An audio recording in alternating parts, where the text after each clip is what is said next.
ભરૂચ નગરપાલિકા દ્વારા આચાર્યજીની ચાલમાં ધરાશાયી થયેલ વડના વૃક્ષ સહિત વિવિધ વિસ્તારોમાંથી પડી ગયેલ વૃક્ષો હટાવવાની કામગીરી હાથ ધરાઈ હતી।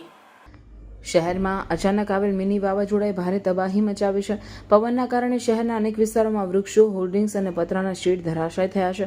ભરૂચ નગરપાલિકાના ચીફ ફાયર ઓફિસર ચિરાગ ગઢવીએ જણાવ્યું કે માત્ર 3 કલાકની અંદર પાલિકા કંટ્રોલ રૂમને 50થી વધુ વૃક્ષો ધરાશાયી થવાના કોલ મળ્યા હતા। તાત્કાલિક કાર્યવાહી હાથ ધરતા પાલિકા તરફથી અલગ અલગ 7 ટીમો બનાવીને દહેજ બાયપાસ રોડ, મક્તમપુર, લલ્લુભાઈ ચકલા અને પશ્ચિમ ભરૂચમાં કાટમાળ હટાવવાનું કામ શરૂ કરવામાં આવ્યું હતું। આચાર્ય વિસ્તારમાં વૃક્ષ ધરાશાયી થતા કેટલાક વાહનો તેના નીચે દબાઈ ગયા હતા। પાલિકાની ટીમે વાહનોને સુરક્ષિત બહાર કાઢ્યા હતા। શહેરના સેવાશ્રમ રોડ, પાંચવતી અને મોહમ્મદપુરા વિસ્તારમાં પતરા અને હોર્ડિંગ્સ ઉડી જતા લોકોએ ભયભીત કરતા દ્રશ્યોનો સામનો કર્યો હતો। પાલિકાની ટીમે 12 કલાકથી વધુ સમયથી સ્થિતિ નિયંત્રણમાં લાવવાનો પ્રયાસ જારી રાખ્યો છે। કોઈ જાનહાનિની માહિતી હજુ સુધી મળતી નથી, પણ તંત્ર સતત એલર્ટ છે। જે કમોસમી વરસાદ તેમજ વાવાઝોડાનો બનાવ સમગ્ર ગુજરાત રાજ્યમાં બન્યો હતો, જેના પગલે ભરૂચ શહેરમાં અલગ અલગ વિસ્તારોમાં ઘણા બધા વૃક્ષો ધરાશાયી થવાના બનાવ બન્યા હતા। જેના પગલે અલગ અલગ જગ્યાઓ પર વૃક્ષો ધરાશાયી થવાને કારણે નીચે વાહનો તેમજ મિલકતને નુકસાન થયેલ હતું, જેની જાણ ભરૂચ ફાયર કંટ્રોલ રૂમ પર થતાં તાત્કાલિક અલગ અલગ ટીમો બનાવી તમામ જગ્યાએ રેસ્ક્યુની કામગીરી હાથ ધરવામાં આવી હતી। ગતરોજ સાંજે બી ડિવિઝન પોલીસ સ્ટેશન પાસે એક મોટો મહાકાય વૃક્ષ ધરાશાયી થવાનો બનાવ બન્યો હતો, જેમાં એક ઈસમ ફસાયાની માહિતી મળતા તાત્કાલિક તેઓને ત્યાંથી સહી સલામત રીતે રેસ્ક્યુ કરી તેમને સિવિલ હોસ્પિટલ ખાતે સારવાર અર્થે ખસેડવામાં આવ્યા હતા। તેમજ અન્ય જગ્યાઓ પર જ્યાં પણ વૃક્ષો ધરાશાયી થયા છે, જેમાં વાહનો દબાયા હતા, તે તમામ વાહનોને બહાર કાઢવાની પ્રક્રિયા ગઈકાલ સાંજથી જ ચાલુ છે, હાલમાં પણ કાર્યરત છે।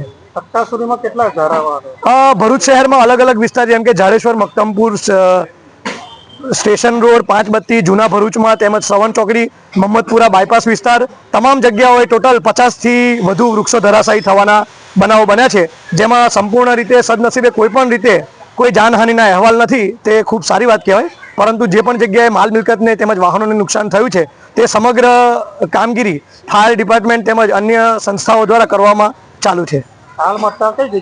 હાલમાં આપ જોઈ શકો છો તે મુજબ આચાર્યજીની ચાલમાં રામેશ્વર મંદિરમાં એક મહાકાય વડ ધરાશાયી થયો છે, જેની નીચે 3 જેટલા 2 વ્હીલરો ફસાયેલા છે, જેને ભારે જહેમત બાદ અમારા દ્વારા 3 વાહનોને સહી સલામત રીતે બહાર કાઢી આપવામાં આવેલ છે।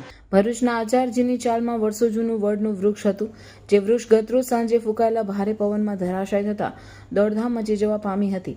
આ અંગે સ્થાનિકોએ નગરપાલિકા કચેરી ખાતે જાણ કરતા નગરપાલિકાની ટીમ સ્થળ પર દોડી આવી હતી અને વડના ઝાડને કાપી તેને દૂર કર્યું હતું। અત્રે ઉલ્લેખનીય છે કે નગરપાલિકા દ્વારા વાવાઝોડાને પગલે ધરાશાયી થયેલ વિવિધ વિસ્તારોના 50થી વધુ વૃક્ષને ફાયર વિભાગના ઓફિસર ચિરાગ ગઢવીના માર્ગદર્શન હેઠળ યુદ્ધના ધોરણે દૂર કરવાની કામગીરી હાથ ધરી સ્થિતિને પૂર્વવત કરવાના प्रयासों कराया था। भरूच का most loved William Johns pizza लेकर आया है अनलिमिटेड सलाद एंड पिज्जा के साथ न्यू मेनू। यहाँ बुफे में सिर्फ अनलिमिटेड पिज्जा एंड सलाद के साथ आपको मिलेगी चटपटी पानी पूरी और पंजाबी फूड भी, जिसमें paneer butter masala, mix veg, दाल फ्राई, जीरा राइस, पापड़, रोटी एंड डेजर्ट में 4 टाइप की पेस्ट्री प्लस 1 फ्रूट कस्टर्ड।